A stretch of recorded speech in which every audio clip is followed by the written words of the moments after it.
दोस्तों, बहुत से नाजरीन के कहने पर आखिरकार मैंने इस नई सीरीज फतह उंदुलुस पर यह वीडियो बना दी। यकीनन अब आपको ये तो पता होगा कि ये तारिक बिन जियाद पर बनाई जा रही है, लेकिन आज की हमारी इस वीडियो में मैं आपको इस सीरीज के हवाले से मुकम्मल तफसील दूंगा कि आखिर इस सीरीज को किस चैनल पर नशर किया जाएगा। इस सीरीज में पॉजिटिव और नेगेटिव किरदार कौन कौन से होंगे, और जो इस सीरीज के हवाले से मुझे सबसे ज्यादा सवाल देखने को मिले वो ये थे कि क्या इंगिन अल्तान इस सीरीज में काम करेंगे या फिर नहीं। तो नाजरीन, इस सीरीज की बाकी मालूमात के साथ मैं आपको इंगिन अल्तान के हवाले से भी पूरी मालूमात दूंगा कि आखिर वो इस सीरीज में काम करने जा रहे हैं या फिर नहीं। बस आपसे गुजारिश है कि हमारी इस वीडियो को आखिर तक लाजमी देखें ताकि इस सीरीज के हवाले से आपके जहन में जितने भी सवालात हैं वो सारे के सारे दूर हो जाएं। नाजरीन, सबसे पहले तो मैं आपको ये बता दूं कि अल माहा कंपनी एक कुवैती कंपनी है जो इस नई सीरीज फतह उंदुलुस को बना रही है। उन्होंने हमें ये भी बताया कि वो इस सीरीज को MBC 1 चैनल पर रमजान के महीने में नशर करेंगे।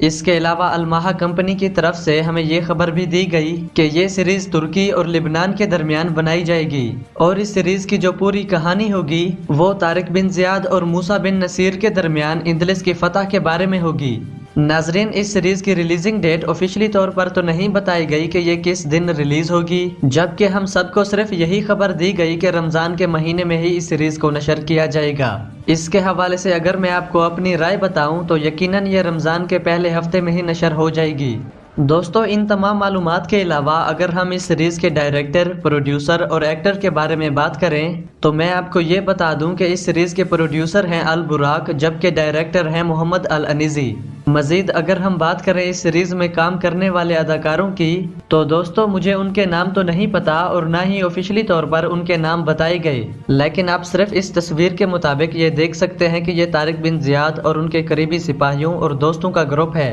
इसके अलावा जो इस किरदार को मेन दिखाया जा रहा है तो तकरीबन यही तारिक बिन जियाद होंगे। जबकि अगर मैं आपको ये दूसरी फोटो दिखा दूं तो इसमें आप देख सकते हैं कि ये तारिक बिन जियाद के दुश्मनों का ग्रुप है। इसमें तकरीबन शहनशाह, मलिका और कमांडर वगैरह मौजूद हैं। दोस्तों, अगर हम बात करें इंगिन अल्तान की कि क्या वो इस सीरीज में काम करेंगे या नहीं, तो आपको बता दूं कि कुछ अरसा पहले हमें ये खबर दी गई थी कि ये जो इस सीरीज के डायरेक्टर हैं मोहम्मद अल अनीजी, ये इंगिन अल्तान से मुलाकात करके उनको एक प्रोजेक्ट पर काम करने की दावत दे गए थे। तो यकीनन हमें ये तो पता चल गया था कि मोहम्मद अल अनीजी इंगिन अल्तान के साथ मिलकर एक सीरीज पर काम करेंगे, लेकिन अब चूंकि माह रमजान में मोहम्मद अल अनीजी की ये नई सीरीज आ रही है तो मोहम्मद अल अनीजी को देखकर हर कोई यही कह रहा है कि इंगिन अल्तान भी इस सीरीज में आएंगे। लेकिन नाजरीन, मुझे पहले इंगिन अल्तान के इस सीरीज में काम करने के हवाले से ये कंफर्म नहीं था कि वो इस सीरीज में आएंगे या फिर नहीं, लेकिन जब कुछ दिन पहले मैंने इस पर थोड़ी सी सर्च की तो मुझे तुर्की के एक जर्नलिस्ट की पोस्ट मिली जिसमें उन्होंने कहा हुआ था कि इंगिन अल्तान इस सीरीज के दूसरे सीजन में आएंगे।